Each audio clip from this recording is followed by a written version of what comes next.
What is up, people? Hello, and welcome back to the channel. Welcome back to the Cup Chasers Daily.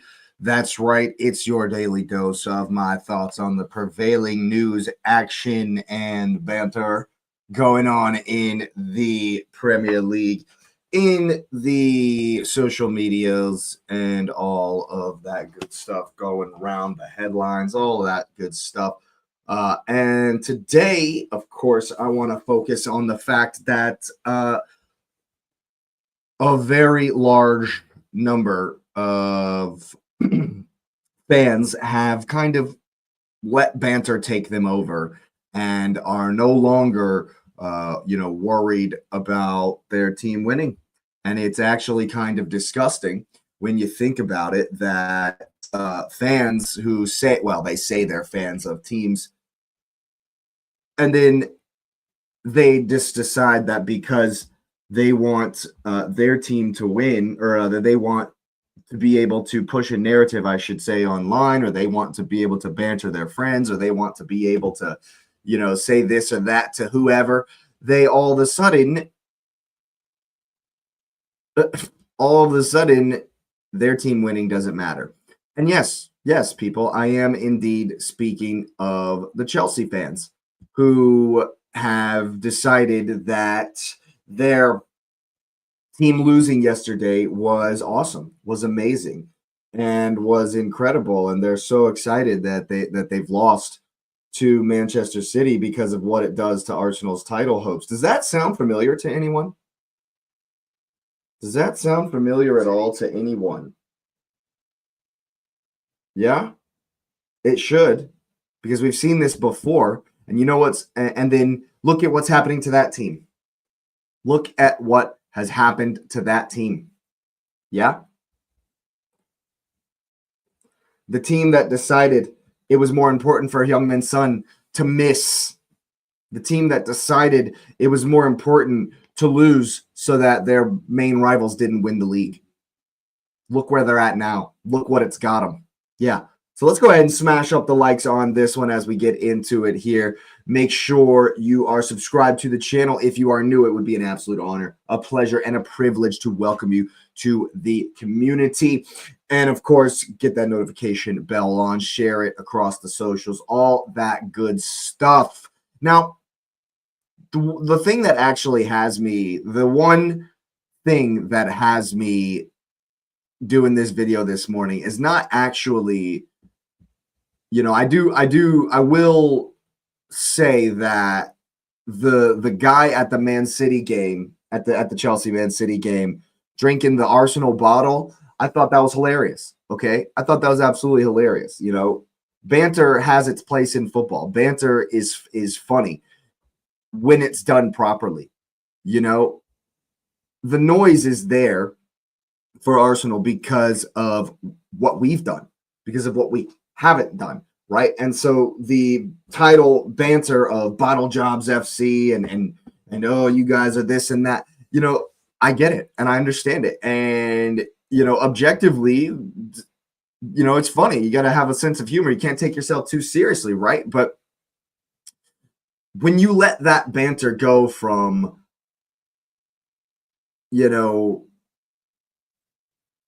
we want to hate on Arsenal fans, or we want to dump on Arsenal fans, or we want to, to dump on rival fans. When you let that go into, well, them losing and my hate for them and my banter for them is more important than my team winning, then I think it's absolutely destroying the integrity of the game. It's absolutely bringing in a new wave of fans that are not even fans of the game. They're just social media sycophants.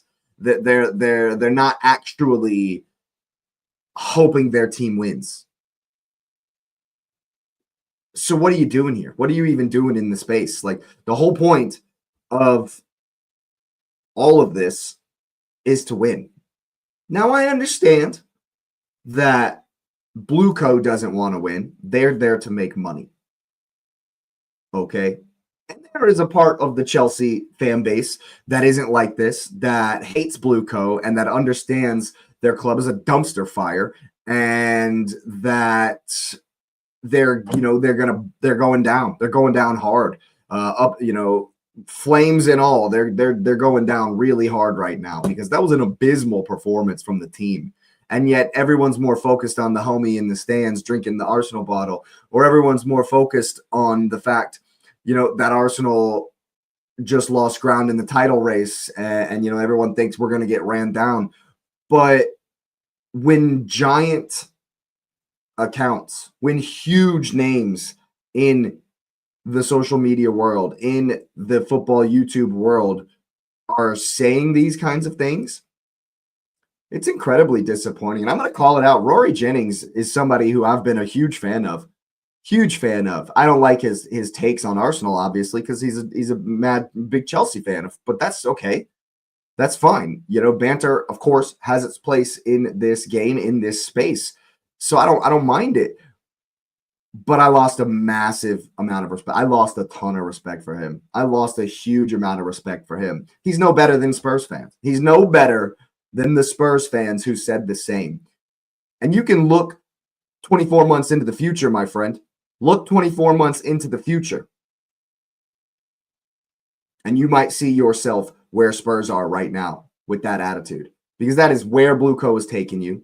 That's where this clown in charge, that's where the clowns in charge of the club are taking you. Liam Rossini is a patsy. He's not even he's just there. He's just a figurehead, And no, I never thought Chelsea were going to beat City. I never thought that. All of my previews, all of the stuff in the week before, Chelsea are gonna get wrecked. And they did.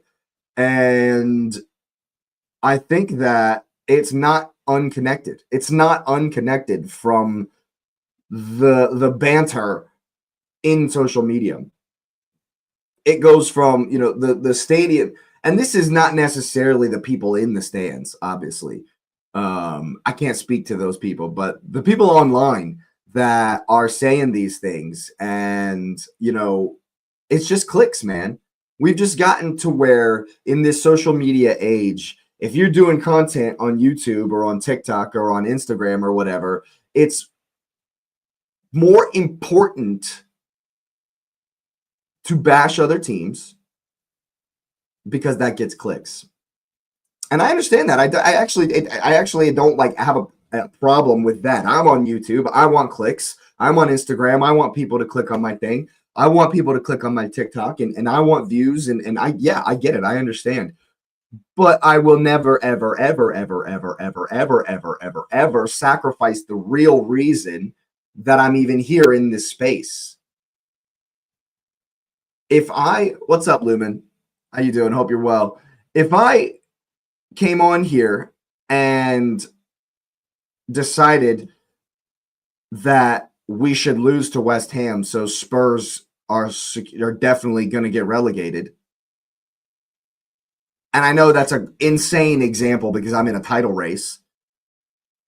But, if say Chelsea wanted to lose to West Ham, because it's the same thing. It's the same thing, If I come on here and that's what I'm pushing, exactly. This is the kind of stuff I'm talking about, Prague. It's ridiculous. It's ridiculous. I would never, ever, ever, ever do that. Not for anything. Not for anything, man. That's what's crazy about this, is that where is the line?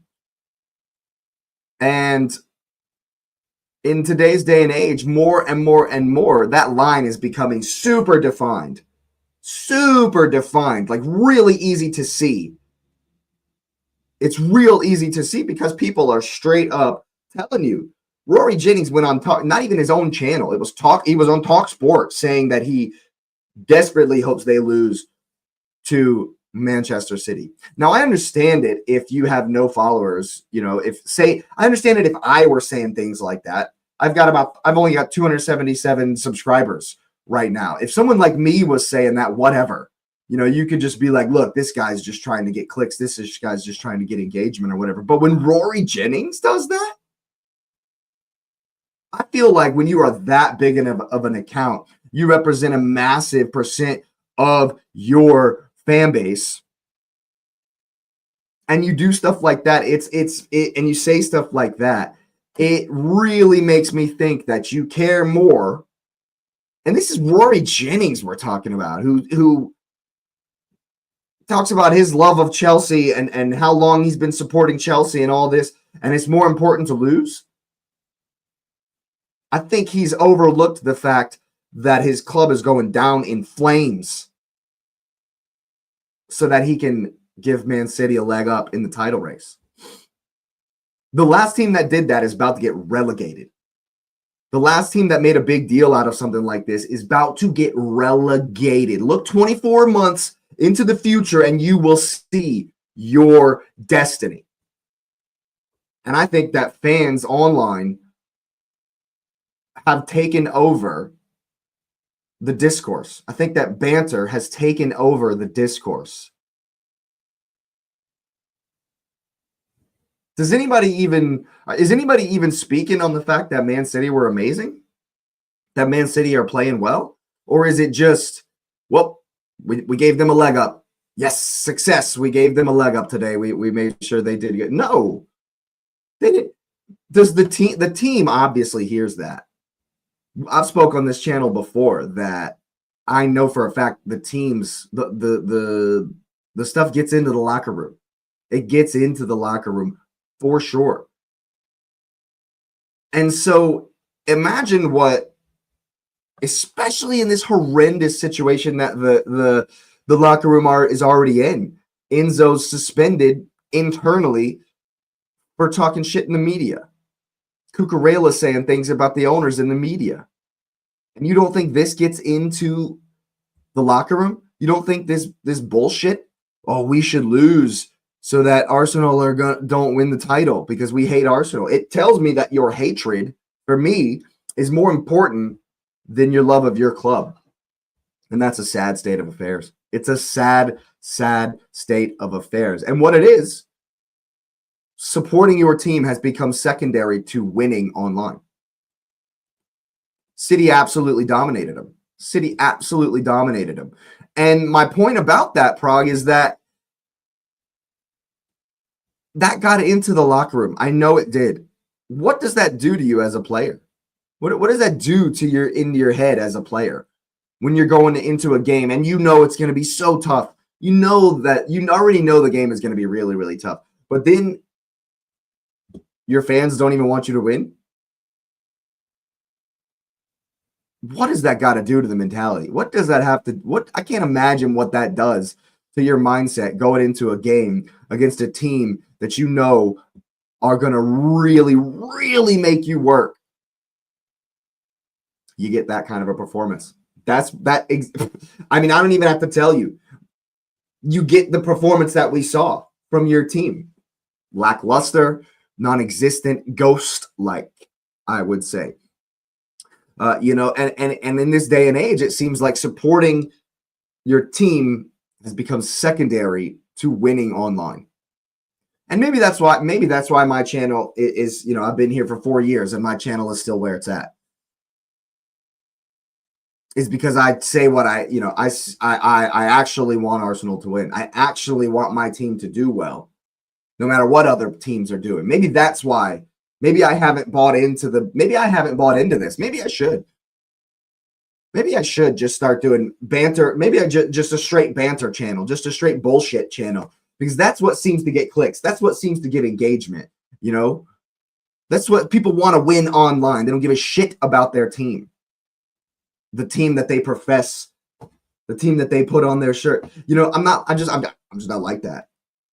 I'm just not like that. I made this channel to try to give actual, what I actually think, my actual, analysis on the game. And yeah, we have fun on the podcast. Of course, we banter Lewis. We talk about Lewis's favorite player is Savinho or whatever, and then he gives us a weird look or whatever, and we start making jokes and stuff. Yeah, but then after that, we actually have a conversation about Savinho's terrible, and we actually don't think he's the greatest player since sliced bread. We're just messing with him. And we go on and we have a real conversation about it. What's up, Charles? The viral image is a paid actor. What is likely hood of cameras catching a random City fan with an Arsenal bottle probably is now the team, is how the team responds to the insult mockery. Yeah, absolutely. Charles, I'll be honest with you, man. I thought that the guy at the Chelsea game with the Arsenal bottle was hilarious. I thought that was funny. I really did. I don't mind the banter. I don't mind it at all. Especially when you have reason, when you have a leg to stand on. Okay. Manchester City are allowed to banter Arsenal. They're allowed to banter Arsenal. They own us. They have for 4 years. And so they get to do that.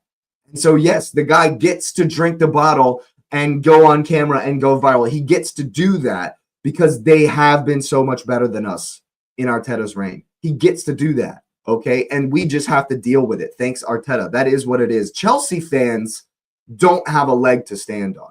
Tottenham fans wishing Heung-min are glad that Heung-min's son missed that breakaway don't have a leg to stand on. They don't have any. You can't banter us by losing. That's embarrassing. They're embarrassing themselves. If you back up your banter with badass play and winning, you get to say whatever you want. That's how it works. That's just how it works. But if you're sitting here happy that your team is losing because it hurts a rival, you're pathetic. I'll say it straight up. You lose me because you're no longer giving analysis. You're no longer saying that, you think your team is this or your team is that, or you'll be able to do whatever.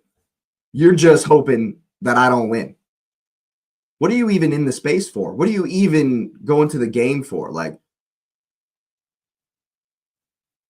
I'm really am curious, and I know we won't ever get to know. We'll never know, but I am curious what Rory Jennings would have said if they would have beat City.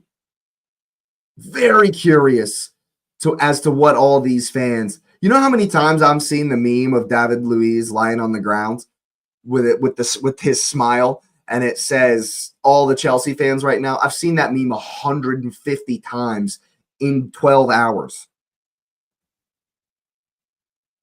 I think that the social media, people trying to win clicks, is becoming more important than actually supporting your team.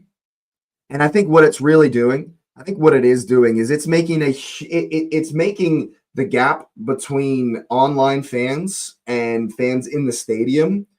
I think instead of that being a gap, it's becoming a giant chasm. It's becoming a huge chasm. And it's really weird. Chelsea haven't won any last 4 matches, might not qualify for the Champions League next year. I think they fumbled. I mean, I think they're bad. I think they're just really bad. If you take all of this away, I never thought they were going to beat City. Ever. Not in a million years that I think they were going to win that game. But I think the chasm that is between social media fans and fans in the stadium is getting bigger and bigger and bigger and bigger and bigger. And so it's not all of the Chelsea fans. I guess that's what I'm getting at. It's not all of the Chelsea fans. I'm sure there's plenty of the Chelsea fans in that stadium that were pissed. Plenty of the fans that pay not good money, ridiculous money to be season ticket holders at the bridge are pissed. I'm sure they are. But we don't hear any of that. We don't see any of that. So social media has amplified everything, right? And so when you are someone like Rory Jennings with a massive, massive following, a massive influence in the media, as far as people listening, Chelsea fans listening to you, you can't do shit like this, man. That's just so classless. And I never thought I'd be saying that about Rory Jennings. I like him a lot. I like the way he speaks. I like how articulate he is. I like the way he normally, the way he organizes his thoughts and his arguments about things. But this is just ridiculous.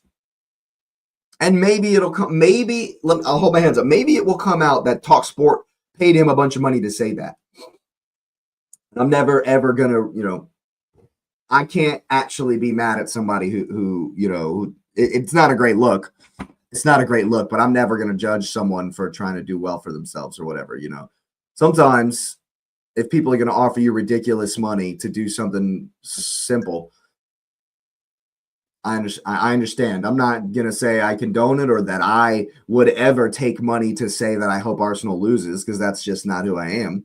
But, I'm not going to judge anyone for that. I think that it's so in our face because of social media, and because I think that, and this is a whole nother conversation, but I think that the mainstream media is trying to copy YouTube, because YouTube is doing so much better, because we've all figured out that they chat a bunch of bullshit, and that it's all a bunch of it's just all a bunch of randomness that the producers are telling them in their ear or whatever, and so it's all a farce anyway. And the ratings, people are watching YouTube far more than mainstream media, and so I understand that they're trying to copy the YouTubers that are doing really well, and so that's how banter has bled into the mainstream media. And like I say, it's always been a part of football. It's not new, but now it's like it's far more important. Just look at Jason Cundy and Jamie O'Hara. You can't even go watch their show without Jason Cundy wearing some kind of dumb mask. They got to do gimmicks and shit.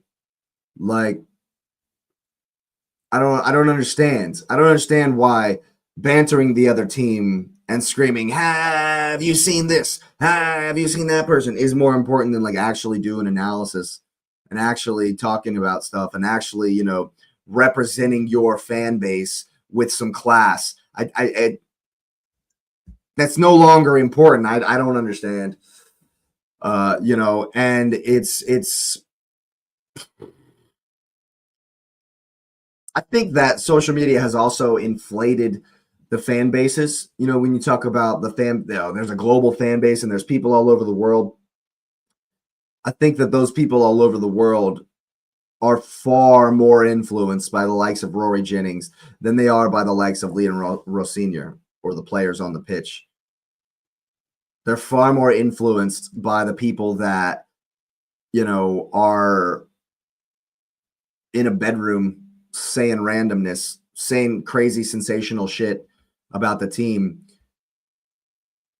Because I can't go watch training.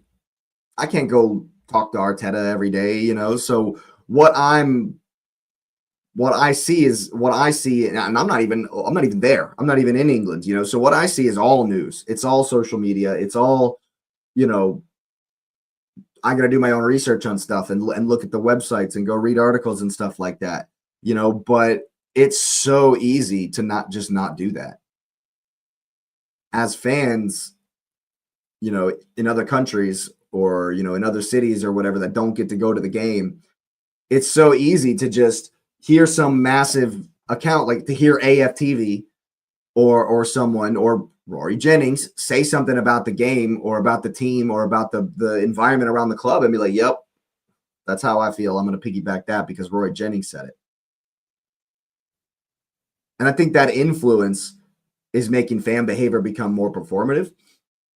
Especially the dude, like, what about the people that get interviewed by these channels? Like the AFTV does interviews, Kopish does interviews after Liverpool games. Those kinds of interviews. Like, what about the people that are in those interviews? You look on social media sometimes, and you'll have those guys outside the stadium that are saying, if you can get these 5 questions right, we'll give you a jersey, or compare these players or whatever. They're doing these TikTok things where and I've heard some crazy things. And you have to stop and wonder, are you saying that just because this is going to go on TikTok? Are you saying that because it's going to be on Instagram? So you say crazy things? I don't know. I definitely think football culture is going to continue to evolve and continue to, be influenced by the world around us. But this trend here isn't slowing down, unfortunately. I think that we've created a new generation of fans that are more in tune with social media than what's going on the pitch. And they're getting more dopamine and entertainment from making fun of their rivals than they are from seeing their own players do well and score goals. And I think that in Chelsea's case specifically, it's blinding a massive amount of the fan base to how shitty their situation actually is. How many social media fans are going to show up to that protest before the Manchester United game? If social media really has that much of an influence, why can't it get a bunch of people to show up at the protest?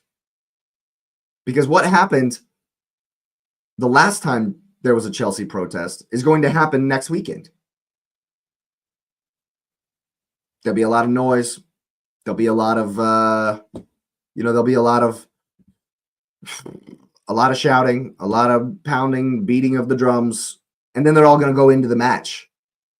Then they're all going to go give Blueco a bunch of their money. They're going to go to the concession stands. They're going to go buy jerseys.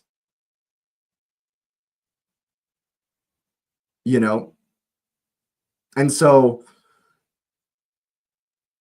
I mean, it's like Blueco are just sitting there. I don't know if you've seen Big Brother, but in season 7, when Will and two of the guys who are in an alliance together are pretty much clowning the whole house because they're destroying him. This is what I see Blueco doing every time there's a protest. Ring, ring, ring. Oh, they've won. Oh, the fans are protesting? Well, yeah, they're protesting. Oh, well, didn't they all just fill the stadium? And they start laughing, their ass off because nothing's going to happen. Because the fans in the stadium who want there to be a protest, who want things to change, don't get any support from social media because they're happy their team lost. And so that disconnect is a part of the problem. It has really been a part of the problem. I don't think banter has ruined football, but I think it's changing what it means to be a fan. Yep, there you have it, people. That's been my thoughts today. That is the Cup Chasers Daily here on the banter era of football. Go ahead and smash up the likes on your way out. I certainly appreciate everyone that's been here. We are on the road to 500 subscribers, so please hit that subscribe button if you are new. It does help push the content out to new viewers. Of course, share it across your socials. Get that notification bell on. We will, of course, be back very, very soon with more content coming your way. So I appreciate everyone that's been here, and you. We'll see you next time.